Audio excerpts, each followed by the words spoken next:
It's 5:30 p.m., Monday, January 28th, 2019, and I'm calling this meeting of the City Council of the City of Paris to order. Gene Anderson will give the invocation, and I'll lead the Pledge of Allegiance.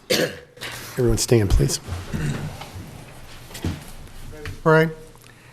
Heavenly Father, we're indeed thankful for all that you do for us, for your many gifts. We thank you for this great country of ours, and we just pray that you'd guide and direct our leaders, no matter what level of government that they're on. We pray especially tonight, Father, for our city council, that you'd give them wisdom and understanding as they conduct the business that's before us.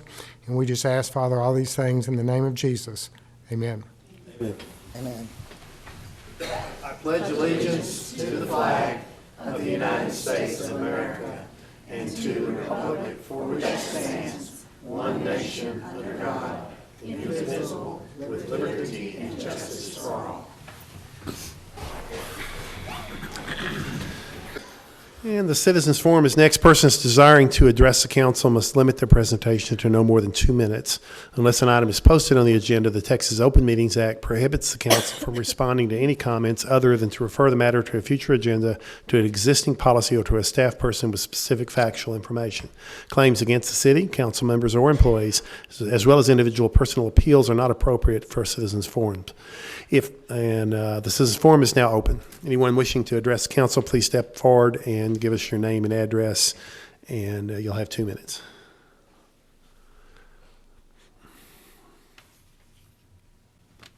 Good evening. My name is James O'Brien, 3150 Bonham Street. I wanted to publicly thank everyone. I wanted to thank the City Council. I wanted to thank Chief Hunley and everybody that was involved with the previous concern that I raised regarding one of the Code of Ordinances 3189 and getting that resolved. I really appreciate that. I think that it makes the city better, stronger, more friendly to outside travel, and I look forward to working with you and everyone in the future to help revise the rest of the ordinances. Thank you. Thank you. Thank you. Anyone else wishing to address council? Seeing none, the Citizens Forum is now closed. The consent agenda is next. Anything on the consent agenda that anyone wishes to pull for additional discussion?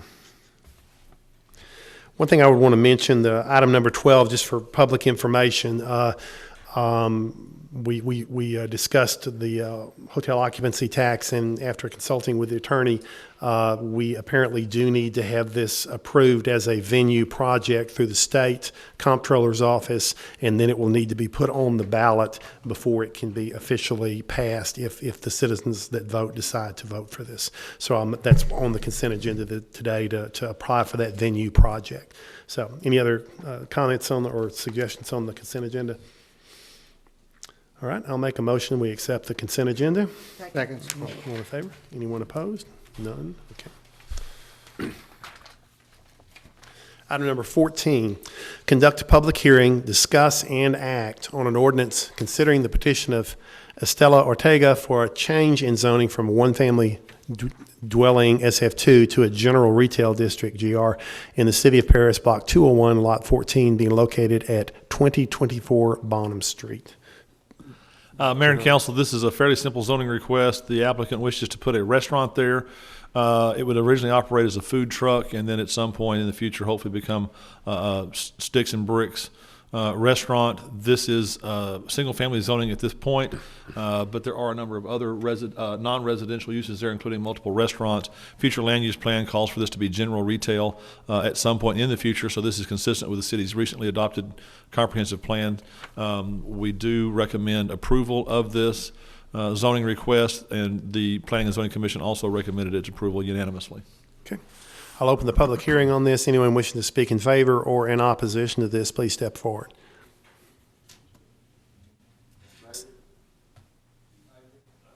Oh, just if you want to address the council, step up to the microphone. Okay. Anyone wishing to make a public comment at the microphone? If not, I'll close the public hearing, and then we'll have a discussion on this. Anyone have any discussion regarding this item? All right, I'll entertain a motion for this then. I'll make a motion to approve. And Second. okay, all in favor? Okay. Item number 15, conduct a public hearing, discuss and act on an ordinance considering the petition of Sharon Hutchins for a change in zoning from a commercial district C to a commercial district C with a specific use permit for a self-service storage facility in the City of Paris Block 170C, Lot 17A, being located at 2455 South Church Street. John? Ms. Houchins has for quite some time operated a self-storage facility there and also a car wash. And at this point, she wants to convert her car wash to additional storage space, indoor self-storage space. In order to do that, even though the bottom underlining zoning, commercial zoning does not change, you do need a special permit, a special use permit to do that. So she's going from C to commercial with an SUP. Again, not a significant use and change, consistent with the zoning that we have in place now, consistent with the future land use plan. Staff recommended this to the Planning and Zoning Commission. We still do. Planning and Zoning Commission recommended approval unanimously at their most recent meeting.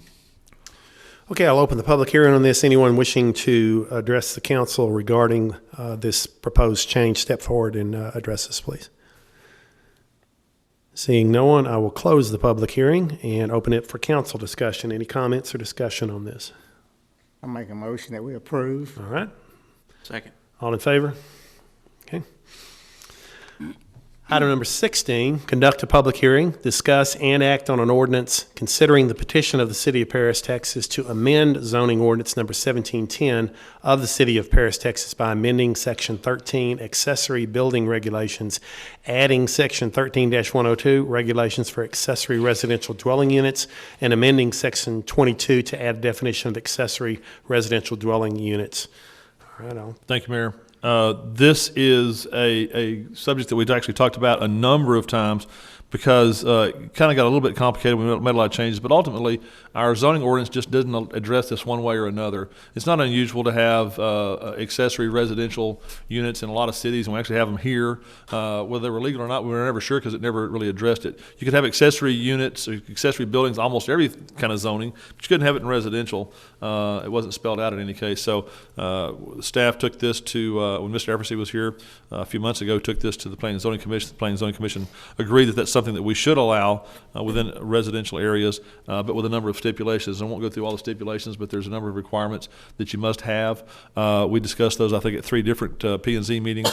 At the most recent meeting, the commission did agree to the current version. There's 2 mistakes in here, or 1 mistake and 1 clarification that I want to make. There's at one point in here it says it refers to no, I'm sorry, that's the mural ordinance. It'll come next. There's a clarification in here that we want to make, and the city attorney has corrected this or changed this.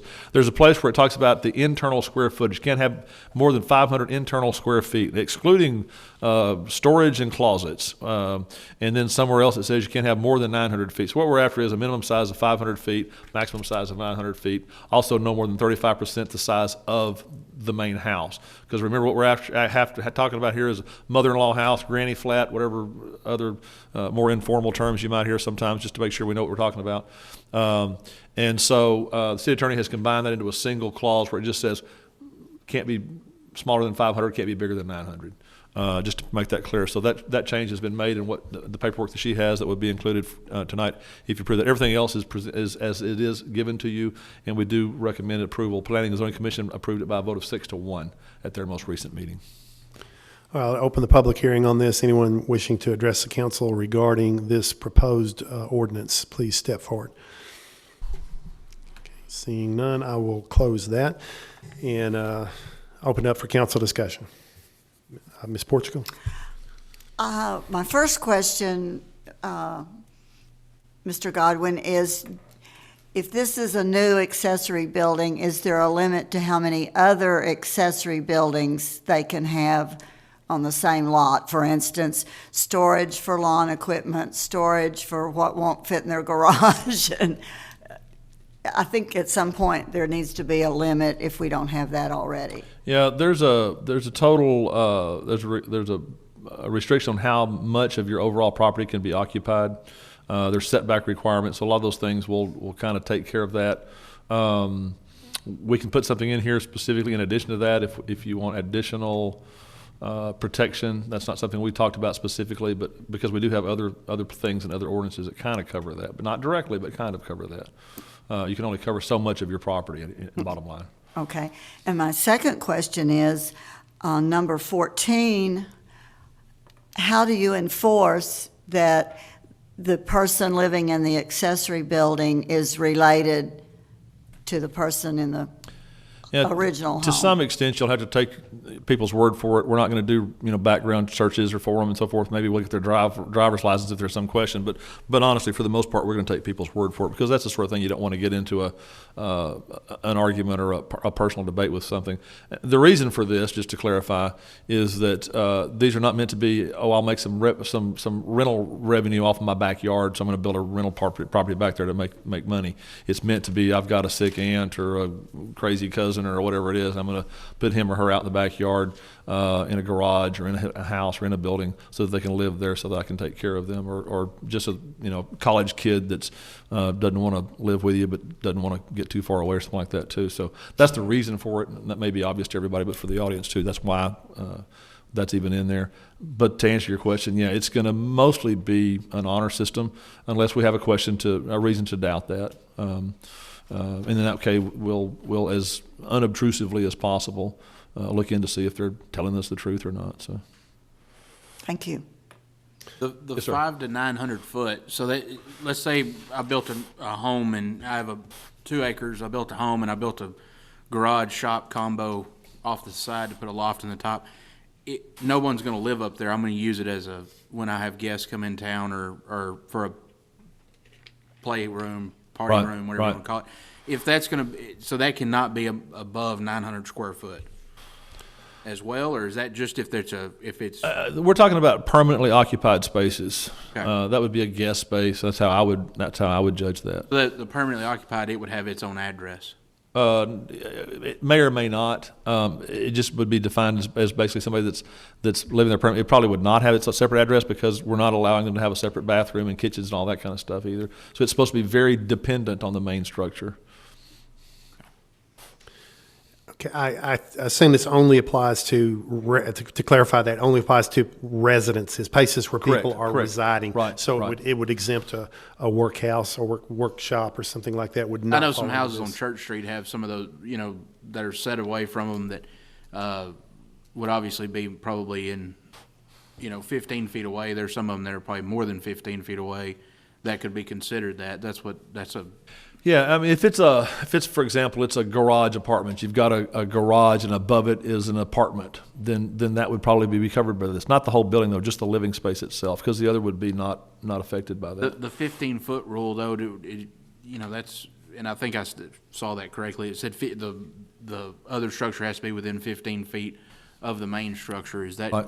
That's not if the main use is a garage or whatever else, then that's not going to apply. That's going to be whatever requirements are for a garage.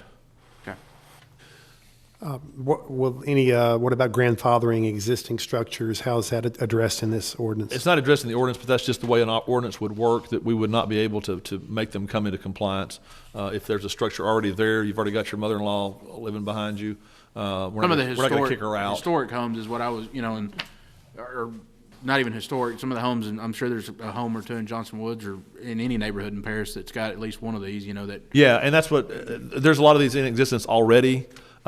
We just never have had it, and we've had some people call saying, hey, can I do this? We're like, I don't know. The ordinance doesn't really say one way or another, but it didn't allow them, so that suggested they were not allowed. So in this way, they will be, in fact, allowed. So it'll be a new right, a new opportunity that people have, again, within, somewhat strict limitations. Okay, and regarding Ms. Portugal's concern as far as the relationship, I assume this would be primarily enforced if someone, say, listed a apartment for rent. Yeah, then. And then Absolutely. that's when you would say, no, I don't think that's going to work. Because then you're changing the zoning, and that's technically that'd be a zoning violation Yeah, sure. anyway, but this makes it more specific so that people know you cannot do that, and that's not the reason we're allowing you to do that. Okay. All right, any other discussion or questions on this? All right, well, I'll make a motion that we accept this with the changes that Mr. Godwin mentioned. There were some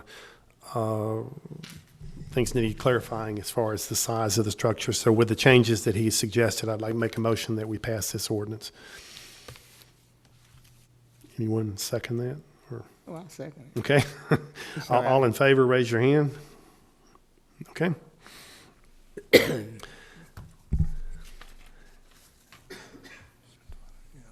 Item number 17, discuss and act on an ordinance amending the Code of Ordinances to amend Chapter 7, Buildings and Building Regulations to add Article 9, murals in the Downtown Historic Overlay District. This is, again, a new ordinance trying to clarify some things that periodically come up, not really often. And again, that's murals, obviously. Most of this ordinance, majority of this ordinance is addressing new murals. We haven't had a lot of requests for new murals, but we'd like to, because murals can be a real plus in a historic downtown area. If and when that happens, we want to be able to control, again, how they look and what they may do. You want them to be an enhancement, not a detriment to the community. Again, like the other ordinance, the Planning and Zoning Commission talked about this 2 or 3 times. Mr. Eversey started this process, this project. There's a little bit about old murals, and specifically there with old murals. If you're going to do something to an old mural, you have to be really careful, because if it's a historic mural, our preference is that you cover it up lightly as opposed to just paint over it. You have to get permission from the Historic Preservation Commission to do either one. Of course, you have the option of just letting it go. We hope people do not do that, but I won't go over any of the details of that. There is a typo in there where it talks about coverage should be at least 60%. There's 2 different places where it says that. One place the word and the number don't match, but they're all 4 spaces are supposed to say 60. It says 60, 60, 60, 80. It's supposed to be 60 all the way across. So that's just a typo in there. I'd like to say the city attorney did that, but it was really me, so I won't say it. And so that's been fixed as well. Any questions that you may have, I'll be happy to try to answer them. Okay, yeah. First off, I don't guess we have to have a public hearing on Yes, this. sir. Okay, we do or don't? Yes, yes. We do? Okay, okay. Well, I'll open the public hearing then. It doesn't Oh, say no, on the okay. agenda, but. Not on any, okay, that's right, it's not a zoning case, so. no, Okay, you do so we don't not. have to. All I'm right. sorry. All right, open up for discussion. Anybody have some questions or comments or?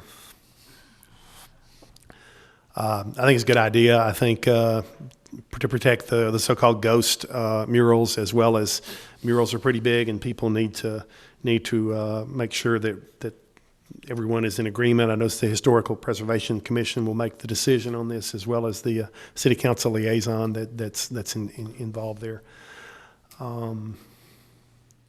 Any other discussion? Any questions? I'll entertain a motion on this then. Make a motion to approve. Second? All in favor? Thank you. Item number 18, discuss and authorize a change order of the Church Street construction contract for construction from Hearn to Clarksville with Richard Drake Construction, reflecting an increase of $23,974.17. Thank you, Mayor. Ms. Easton. As you know, construction on Church Street started October 1st, and we made pretty good progress on the sewer from Hearn up to Sherman. And as soon as we got into the subgrade preparation, we got to the wet weather, and it seems like it hasn't stopped raining since November. We've had the maximum of about 7 dry days, and then we get another rain, and that's really affected our Richard Drake's ability to proceed with their asphalt paving. So we meet with them weekly, and one of their proposals, they have 2 concerns. One is they're delayed, and so they're asking for additional time. And the other is we're looking for opportunities to get back on track. And so they raised the point that we did have a bid for the concrete paving section, and would we consider a change to the concrete in order to make up some of that time and be able to proceed with the paving operations, because the asphalt can't be done until the subgrade dries out. So we've got Reggie Horton with Richard Drake here. We'll be happy to answer any questions you have. I figure you'll have a few. Ultimately, it's going to be $24,000 roughly to switch to a concrete pavement, and we would propose to do that entire stretch, not just what you see under construction now, but it would go from Hearn all the way up to Kaufman and continue with the mill and overlay from Kaufman to Clarksville. And it's your recommendation that we do this? I think it's going to be our only way to get back on track. Okay. Otherwise, we're going to wait for dry weather. And we've had an unusual amount of wet weather these last few months, and I'm not sure that that's going to change anytime soon. Okay. All right. Any questions or discussion? Go ahead. I have a concern since, we've done away with the the green strip of grass. I'm personally concerned about all the concrete, and it's gonna end up looking like an interstate going down our historic district. Would it be unreasonable to maybe get a gathering of some Church Street residents, or to contact the Church Street residents and see, and get some input from them to see, with the added concrete on the street, if we could maybe see if there's some change of mind with regard to the green strip? We can certainly do that if the council decides they do want to go with a concrete street. Yeah. I don't know which way you're going to go on that, but if you decide to do that, yeah, that's a different project than what we had. Before it was the asphalt and then the Right. concrete and some more concrete. That's not just going to be all concrete. It's gonna be so much concrete, I just wonder if it's going to affect the historic charm of the street that we're kind of going for. Yeah, it'll make a difference. We talked about last time maybe leaving the grass south of, I forget now, Washington or Sherman or something. We can look at that again. It doesn't hurt to look at that again if you want to do that again. So, and we can talk to folks out there. I know we've gotten some feedback that, some people are like, oh, gee, I don't want to do that after all. But again, we can do that if you want. So. Let's try to get, and I'll be more than happy to help since they're my neighbors. Yeah. I'll be more than happy to help contact some folks too, and, try to get some discussion on this, because I think it's important enough that, in the expense and the time that, and everybody's inconvenience that this is going to take, that, we end up with a street that we're proud of, and one that's going to, like I said, enhance the neighborhood instead of make it look like a great big, interstate's going through the charm of what we're trying to go for. So would that be appropriate to do? I don't know if that's appropriate to ask the residents and get Sure. some more If that's what the input. council wants to do, that's not a problem Okay. to do. So, yes. I have to agree with her. I don't like to stop production on any kind of project, especially, I'm sure I've driven a little piece of that street recently. It's not very much fun to drive down with it tore up, but everybody's experiencing the same effect. The farming industry is, the road guys are, the construction guys are. It's wet. They can't do anything. They haven't been able to do anything. It's not anybody's fault but the weather. However, I don't live on Church Street, and I know there's a bunch of people that do, and they need their opinion heard on the thing, in my opinion. And like she said, that's kind of the beginning of our retool, the downtown, the thoroughfare coming in, and Right. it's something to think about. We're talking $23,974 on a $3 million bid. It's really not that big a deal money-wise, but it is, for the road, what you Yeah, want. in fact, if you'll recall, there was the change order to take the grass out was even more than that, so the cost would not be an issue. So, if that's what you decide to do. I know the residents probably in that community want it done, because I've drove through there and it's quite a tear up right now.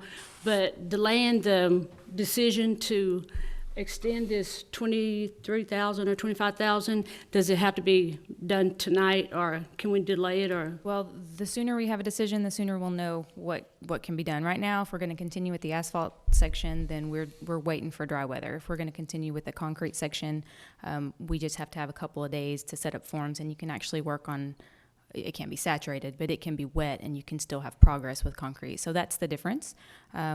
If we delay the decision, it's at least 2 weeks before we know either way how to proceed. And I don't want to speak for RDC; they're here, but I think they pretty much want a yes or a no, probably today. But you guys tell us. Well, Mr. Governor, that would be nice if we had interest. Yeah. We're not really pushing either way. We're just giving the opportunity. Due to the subgrade, we don't see the asphalt happening in the next 2 or 3 weeks. Because you got. Well, you need 55 degrees to lay asphalt, right? Is it 55 in Warman, It needs to be 50 and up. 50 in Warman? Right.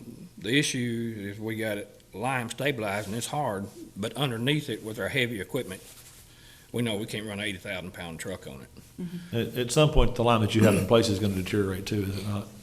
No, it won't deteriorate. Lime's there forever. Okay. It's good. In the concrete, we can straddle and pump and go from one end to another once we get our density and go. Of course, we've got a basically probably gonna have a test to where we can pour on it again. It's probably gonna be 5 to 7 days, but we can set and go. But we ask if you wanna stay with asphalt just to help us on our delay time. I'm inclined to stay with the asphalt, and in the interim 2 weeks before the next meeting, maybe have that meeting with the residents and say, hey, you really, if the residents decide they strongly want concrete, they want to get it done quickly, then we can put it on the agenda next time if they wanted to. If not, we leave it alone, then we stick with asphalt, I assume, correct? Yes, sir. Would 2 weeks give us, by the next council meeting, would that set you back too much to come back with a word from talking to some of the residents, sir? No, Ms. Knox, it wouldn't. I mean, if for some reason that we could get on it next week and do it, we'd go ahead and start our asphalt. Okay. Well, we'll just. And the I weather mean, might Just cooperate. Who knows? if we were doing concrete. Knock on doors. I'll go knock on doors and talk to people. I mean, I'll do whatever it takes to hurry up and get this project going, because I know you're anxious, and I appreciate your coming forward with an alternative, because I know they're miserable down there on South Church. I mean, I like the asphalt, and the reason I hate waiting, but the asphalt is gonna be better in the long run, in my opinion. Smoother It's gonna be a smoother ride. As much as we flex and move, these concrete roads are gonna start buckling, and the only way to fix them is saw it out and re-pour it. You know, this deal, they can come in and regrind and fix, and the city can fix some of it, so. With the asphalt, much easier than concrete. Yeah, the asphalt's a lot easier. It's kind of like your walk issue, and I've heard that since we started this job that you're discussing, Ms. Knox, about all the concrete. I'll be glad when y'all get that settled. yeah, I mean, I would prefer asphalt myself, but if we're gonna get the road finished in a timely manner and we have to go to concrete, the only thing that concrete concerns me is doing away with the green strip of grass. We got so much concrete now. It's Right. gonna look, Some of them will like it and some of them won't like it. yeah, exactly, so. All right, well, it looks like, if I'm reading the council right, the consensus is to leave it asphalt at this point. Obviously, if someone wants to make a motion to change it, then he or she could do that. But in absence of a motion, it'll stay as it is. I make a motion to just stay where we are. Okay, all right. All right, well, let's see the, I'll second that. Who's in favor of leaving it asphalt? Well, I would, but Okay, all right. Okay, thank you. Thank you. And item number 20, consider and approve future events. Any future events? Oh, there's to one more. discuss here? 19. Oh, One more. I skipped one. I'm sorry, I apologize. That's okay. Item number 19, discuss and act on a resolution authorizing a grant application for flood mitigation assistance for property located at 2597 Clark Lane from the Federal Emergency Management Agency. Thank you. FEMA offers a program for properties who have severe repetitive loss claims through the flood insurance program, that they will buy out the property and reimburse all costs, so that the owner basically is not at risk for future flooding and future insurance claims. It's the Flood Mitigation Assistance Grant, and we had the property owner at 2597 contacted our offices and requested that we make this application on her behalf. So we're prepared to do so, but that does require a resolution, and we've not applied for this grant before that I'm aware of, so we wanted to bring this forward on the regular agenda and get your input. Okay. What's the likelihood of getting this grant, do you know? I'm told it's good. Good, And okay. I'm told it's 100% reimbursable, and it's for this property. There's different levels for which they qualify, but based on the number of claims that have been made on this property, we've been told it's highly likely that it would be granted. Okay. Any discussion on this one? Carla, I was down there this afternoon. Okay, that drainage comes right like this under. Okay, it's that house right here, isn't it? When you're looking north, it's the house to the left of the channel. Okay, that ditch doesn't take care of it? I mean, The issue is, I think, when the water comes up, it comes around the wall, and then the house sits lower than the street and the channel at that point, and so once it's inundated, it can't get out. okay, what about that big barn-like building in the back? Is that part of it too? The grant will cover demolition of all structures on the property and leveling. So it would be it would be covered. I mean, everything on the property, I believe. I'm not familiar with the barn in the back that you're talking about, but if it's a structure, the driveway, all of that will be But that water comes demolished. higher than that ditch? It does. It comes from the street, and it inundates the street and the house. The house sits a couple inches lower than the street itself, and so once it's on property, it can't escape. It can't get back out.